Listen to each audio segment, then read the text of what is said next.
Perkenalkan, nama saya Pari Atmojo. Saya lahir di Solo tanggal 28 Mei tahun 1966.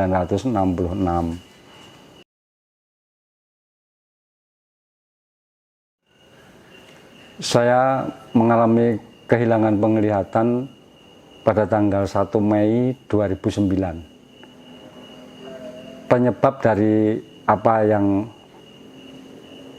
terjadi pada diri saya ini adalah karena saya sering lembur-lembur pekerjaan hingga sampai jam 4 pagi, sampai lupa makan, sampai lupa menjaga kesehatan, dan saya kebanyakan memakai tetes mata.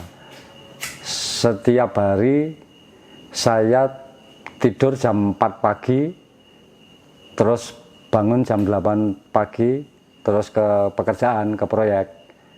Dan itu berulang-ulang selama bertahun-tahun. Saya termotivasi karena saya merasa meskipun saya tidak bisa melihat lagi, saya harus bisa berbuat sesuatu. Dan saya tidak mau saya menjadi beban keluarga, saudara, dan teman-teman. Itu saya pengennya meskipun saya sekarang dalam keadaan begini, saya masih bisa berbuat sesuatu, yaitu apa yang bisa saya kerjakan. Saya juga lama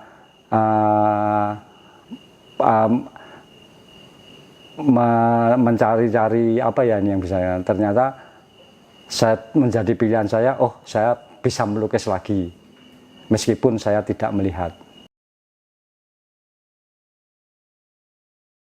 Banyak, utamanya saya sering mendengarkan wayang. Saya suka hal-hal yang bersifatnya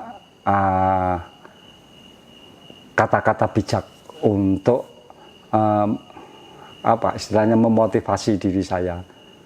Jadi semua lukisan saya bicara tentang kehidupan, tentang apa yang saya rasakan di dalam keadaan saya seperti ini. Dan dalam keadaan seperti ini saya lebih banyak diam. Saya mencoba menggali dari dalam diri saya, dan kata-kata itu saya sampaikan, saya ekspresikan ke dalam bentuk lukisan. Yang mampu saya goreskan, saya lukiskan saat ini.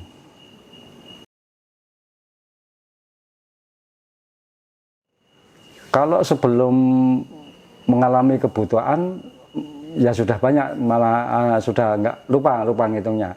Tapi kalau yang sekarang dalam mengalami kebutuhan ini, di awal saya mencoba sudah ada 7, terus sempat jedah, itu 2013, sempat jedah, akhirnya memulai lagi 2018.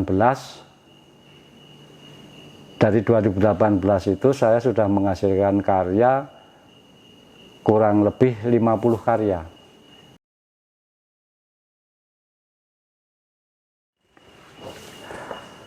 Yang jelas dengan tidak melihat saya sudah tidak lagi bisa melihat warna, bagaimana mengkomposisikan dari elemen-elemen lukisan itu. Keterbatasan itu saya coba curahkan, ekspresikan di dalam kanvas semampu saya. Jadi saya bisa menggoreskan, saya masih ingat warna kuning, saya masih ingat warna merah, saya coba saya goreskan. Pada saat saya melukis, ya saya merasakan itu.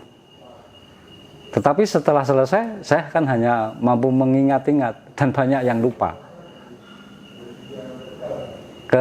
Kesulitannya itu, jadi ya karena nggak bisa melihat lagi, akhirnya saya hanya bisa merasakan dalam pikiran saya, dalam imajinasi saya, dalam rasa saya. Tapi realnya saya nggak bisa melihat lagi. Saya pernah mengenyam pendidikan seni rupa di Institut Seni Indonesia Yogyakarta. Saya masuk di ISI tahun 87 sampai 95. Dan setelah saya meninggalkan kuliah saya pada waktu kuliah jurusan saya desain interior. Nah, setelah saya meninggalkan ISI, saya bekerja di konstruksi, tepatnya di developer, membuat rumah, bagaimana merancang rumah, menghitung dan sebagainya. Karena background saya kuliah di seni rupa dan kebetulan saya juga hobi menggambar, melukis, sehingga sekarang teknik-teknik melukis, menggambar itu kan masih mencoba saya ingat-ingat kembali. Nah, memang ada kendala-kendalanya itu, meskipun saya pernah mengenyam teknik, mengenyam cara bagaimana warna dan sebagainya, komposisi dan sebagainya itu, sekarang saya menjadi kesulit karena mengingat. Nah, masalah komposisi ini kan karena saya nggak melihat ketepatannya untuk mungkin bidang-bidangnya itu agak geser-geser dikit gitu.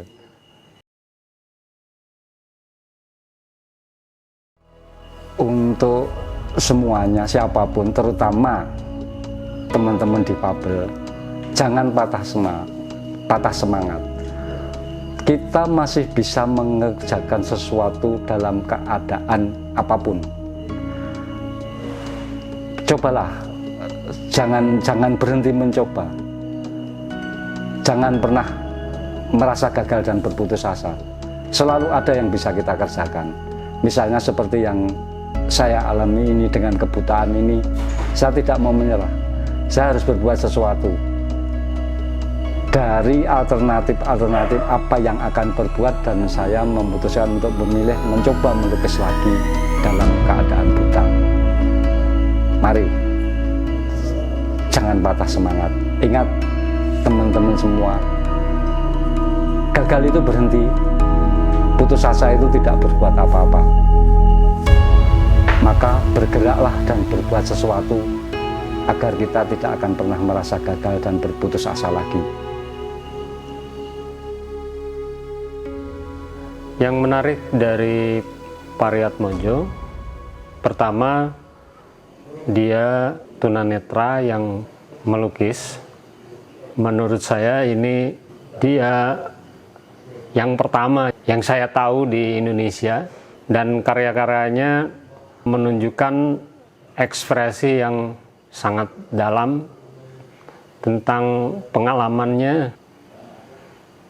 Segala sesuatu selama dia mengalami tunanetra itu menjadi penting pada setiap peristiwa ketika dia berekspresi.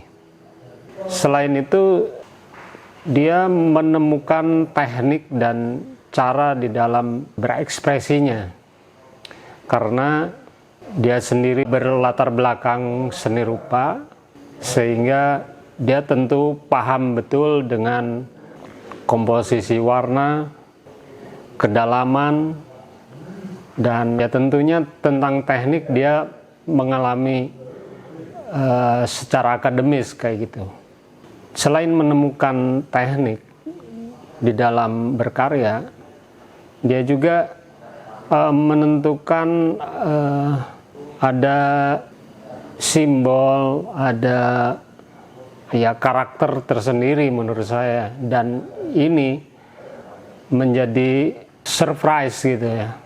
Ternyata seorang tunanetra juga bisa berkarya seni rupa, seni lukis terutama di sini. Mas Pari sepertinya memberikan motivasi bagi kawan-kawannya yang difabel, terutama ya yang tunanetra. Barangkali ini bisa menginspirasi. Untuk itu, marilah kita lihat bersama bagaimana karya-karya beliau yang sangat spektakuler menurut saya gitu. Ini dipersembahkan kepada terutama yang difabel dan bagi kawan-kawan seniman, kawan-kawan budayawan untuk sama-sama melihat keajaiban. Karena Mas Pari ini menemukan sebuah metode di dalam melukis, tentunya ini akan mempermudah bagi kawan-kawan tunanetra untuk dapat mengikuti cara yang telah dia lakukan, yang tentunya bisa dikembangkan oleh dunia pendidikan yang lain, karena selama ini barangkali belum ada cara bagaimana seorang tunanetra bisa melukis.